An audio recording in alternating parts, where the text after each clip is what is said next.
Here's what we're talking about today in our lineup on the Now. There are concerns about a caregiver shortage. We're going to take you inside a lab that thinks robotic nurses could be the answer. And the option to pay with cash is going away at more stores. But we're looking into if this is really something you need to be worried about at your favorite spot. And U-Haul, the latest company to say it's not going to hire people who use nicotine.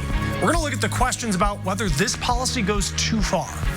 Thank you, Chris. I'm Amanda Starantino, and thanks for joining us on the Now Indy. The state of Indiana is starting off the new year with another opportunity to help out-of-work Celadon employees find new jobs. The Indianapolis-based trucking company shut down last month without warning, putting 4,000 people out of work around the country. Next week, the Department of Workforce Development will hold a second virtual job fair to help those people find jobs. It is set for Wednesday at 1:30. Companies participating are FedEx Express, UPS, Online Transport, DM Bauman, and Clarence Harbors. The online webinar will allow these companies to showcase hiring opportunities for drivers, mechanics, dispatch, customer service, and office support. You can find a link to register in this story on hiringhoosiers.com. And the new year is all about change and refocusing priorities, and that can't be more true for a local business south of Indy. The Marshmallow Monkey has captivated shoppers in Franklin for years. After recently creating a destination location on their Martinsville farm, the owners have gained quite a following online. And so a lot of people were shocked when they announced at the end of 2019 they are closing their storefront. Nicole Nikoloff and her husband Brandon have been called the Chip and Joanna Gaines of the South Side. With an eye for design and unique finds, they transformed their shop into a special destination for home goods, fresh flowers, and furniture. But now their message to their loyal customers in the community is to embrace the new and to put family first. Their priorities shifted when Brandon got really sick.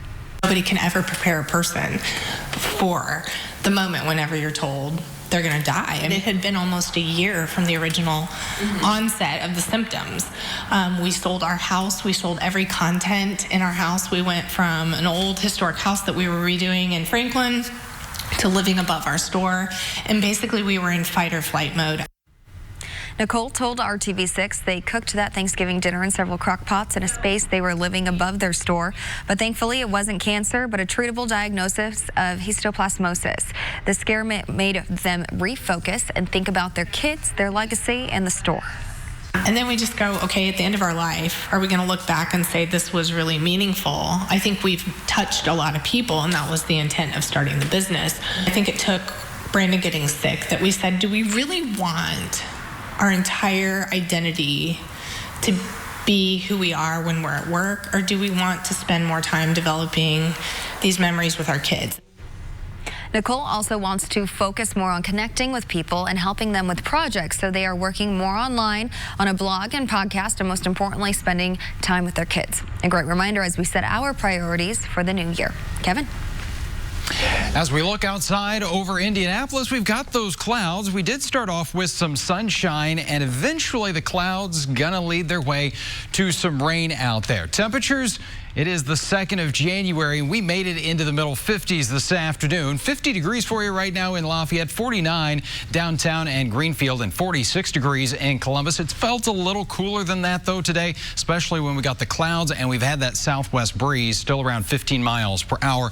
That will begin to subside a little bit here as we go through the evening. Big picture on satellite and radar shows that those showers are trying to get a little bit closer, but still the bulk of the rain is south of the Ohio River. That will begin to change as we go through the next few hours. Some scattered showers mainly south of I-70 by 9 o'clock. A little more widespread rain at 11. We'll talk about some snow chances into the weekend in a few minutes. Chris? A new decision on flavored e-cigs today. Almost all flavors of vaping cartridges banned.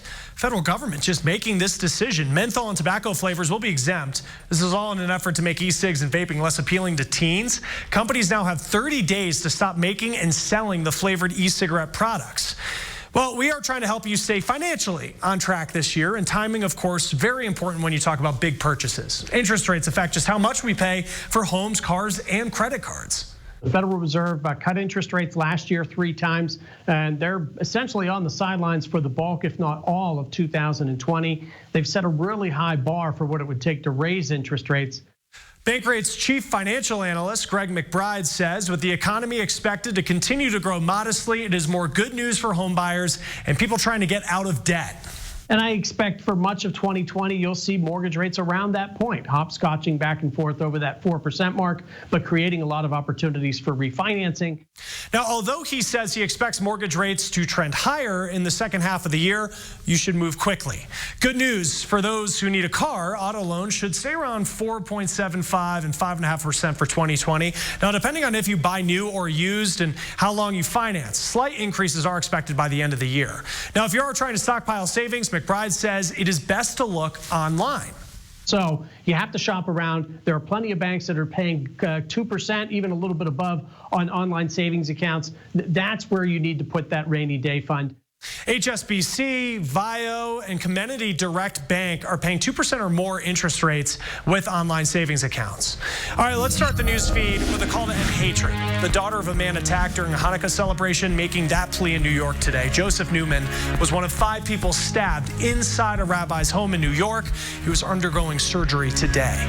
A Texas judge letting a hospital remove an 11-month-old girl from life support. Girl's mother disagreed with the decision. The girl was born premature, and doctors say that she was in pain and her condition will never improve. Deadly wildfires continuing to burn in Australia. Just take a look at these pictures. This is actually out of New Zealand, a glacier that turned brown because of the fires. Thousands have left towns along the Australian coast. Let's get back to our lineup. Gun laws continuing to be a controversial debate. We're going to take a look at what some cities are doing now outside of legislation to address high gun violence. Call Clear Choice today. Tonight here on RTV6, you'll get a special inside look at the longest running quiz show in American history, Jeopardy! You will also get unprecedented access to host Alex Trebek and his wife Jean as they discuss his very public battle with pancreatic cancer. Good Morning America anchor Michael Strahan hosts the 1-hour special that begins at 8 o'clock. Here's just a glimpse of what you'll see tonight. Jean and Alex Trebek have been married 29 years and have 2 adult children. Very simple question. Do you know you're married to an icon? He's just my husband. But I liked it better when she would bow when I came into the house. Those days are gone. And I know, Jean, you haven't spoken about your husband's illness before. What's the toughest part for both of you, I'd want to say? I'd say for me, it's when I see him in pain and I can't help him. And when he doesn't eat right. When he has too much diet soda. Back off, Michael. I'm not saying anything. I'm 79. If you get to be 79 and be in as good a shape as I... Oh, wait a minute, I'm not in a great shape. Darn. Blew that one, Trebek. Well, you can watch more of the exclusive interview with the Trebeks, get behind-the-scenes Jeopardy access, and much more in the 1-hour special at 8 here on RTV6. What is Jeopardy? Alex Trebek and America's most popular quiz show. Despite little change on the federal level, states are adding new gun laws. 3 states are adding to the growing list of areas with red flag laws, which makes it easier to take away firearms from people considered dangerous to themselves or others. Meanwhile, in major cities with high gun violence, other tactics are working. Chicago ended 2019 with a more than 10% drop in all murders for the 3rd year straight. One strategy that's paying off, hospital staff taking time to sit with shooting victims and evaluate the direction of their lives. We use this unique opportunity to really drill down with people on not only their risk factors, but their hopes, their dreams, their emotional experience of being injured. The federal government does have some new plans for curbing gun violence this year. The Department of Justice has launched Operation Relentless Pursuit in 7 cities. It provides logistical support and $71 million. That money will be used to hire additional police officers. Also, Congress approved millions for federal research into gun violence for the first time in more than 20 years recently. Well, let's start the Now News feed. You hear a lot about artificial intelligence. Google has developed a way to use AI to find breast cancer in mammograms. A study found the software was more effective than human doctors. While calling soda diet, it's not false advertising. A suit claiming that labeling soda diet made people believe that they were going to lose weight, but a court ended up siding with the makers of Diet Dr. Pepper, saying people understand that the word diet does not mean that you will lose weight. Fewer people filed claims for unemployment benefits last week. Claims were near a 50-year low back in November. All right, ahead in our lineup, there's an increasing need for caregivers. Are robots the answer? We're going to take you inside a lab that is developing robots and see the tasks that they could be taking on. And Keller, right now. Experts say a shortage of caregivers will leave America's aging population in need. Bo Evans found out how robotic nurses could help. Hi, my name is Philip K. Dick. The robotics lab at the University of Louisville is a lot like a toy shop. You don't feel like you're working with them. It's like more like playing around with robots. Samik Das is a researcher here, and for him, it's a dream come true. It was always tinkering with things and making new stuff, and my parents always encouraging me to do new stuff, and even if I failed, they would be like, it's okay, move on to a next project. So it has always been a project after project after project. But here's the thing, he's not playing around.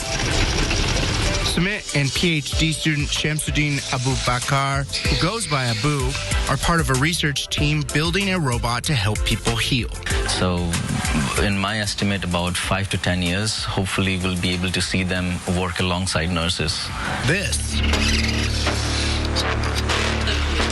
is Arna, the adaptive nursing robot assistant. Arna is built to help nurses do their job. So you push on this like the walker that elderly people use? The robot can do a few things. Monitor a patient's vital signs, pick up things and bring them to a patient, and help them walk down a hallway. This robot really has the potential to diminish the incidence of patient falls. Patient falls are a big deal, and Cindy Logsdon knows it. She's a consultant on the project and was the Associate Chief of Nursing at the University of Louisville Hospital for almost 10 years. Because a big reason that patients fall when they're in hospitals is they try to get out of bed by themselves, or they try to reach something that they can't reach, or they depend upon the darn bedside table. According to the Agency for Healthcare Research and Quality, between 700,000 and 1 million patients fall in hospitals each year. Everyone involved in the project is hoping the robot will make a big difference in the U.S. and abroad. And so if there are any of the basic sort of skills that a robot could take over in collaboration with the nurse, in partnership with the nurse, it would free up the nurse for more higher level activities. It's about how to assist them in doing tasks that can eat their time up. I know what you're thinking. Sure, these robots may help us heal in the hospital, but what's to stop them from becoming self-aware and destroying the human race? I mean, we've all seen Terminator. I think that's limited to fiction. I don't think that's going to be a reality as it is shown in Hollywood. So yeah, I wouldn't be worried about that. In Louisville, Kentucky, I'm Bo Evans reporting.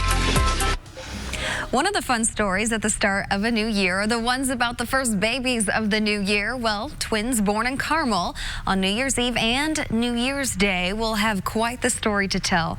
Meet Jocelyn and Jackson Tello, born to Don Gilliam and Jason Tello. They were born 30 minutes apart but have completely different birth decades. Jocelyn arrived first at 11:37 p.m. December 31st, 2019 at Ascension St. Vincent Carmel. Her twin brother Jackson was born at 12:07 a.m. on January 1st, 2020. Jocelyn was the last baby born at the hospital in 2019, and her brother was the hospital's first baby born in 2020. Congratulations to the family. Very exciting stuff, Kyle. And they'll probably be happy to have separate birthdays, right? They just what? More birthday parties. They got to talk mom and dad into having two separate parties. That's the thing.